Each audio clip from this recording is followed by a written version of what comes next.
Habislah korang, Apple dah keluarkan Chromebook. Year of Linux.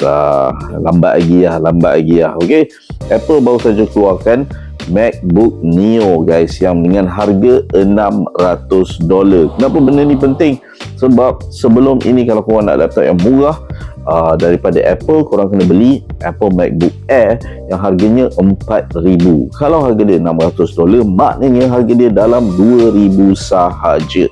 Kalau kita bandingkan dengan Chromebooks yang baru, mungkin Chromebook yang power sikit harga $1,000 lebih. Jadi dah tak jauh dah dengan harga Chromebooks, membuatkan MacBook sekarang masuk market Chromebook dah, dan target kepada education. Jadi kalau korang uni student ataupun high school student, korang bayangkan kalau korang nak dapatkan MacBook yang berkualiti dengan aluminium body, korang boleh beli pada harga $2,000 sahaja. Sounds realistic, harga $2,000 untuk laptop baru kan?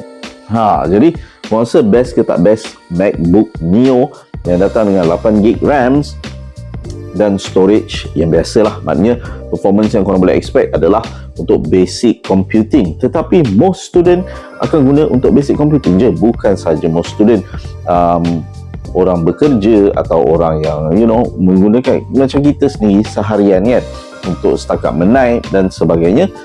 Benda tu tak impossible untuk digunakan, dan most people will opt for the cheapest option. Seperti yang kita tengok dari zaman-zaman netbook dulu kan. Bila ada netbook, orang beli je netbook sebab orang nak yang murah je sebenarnya.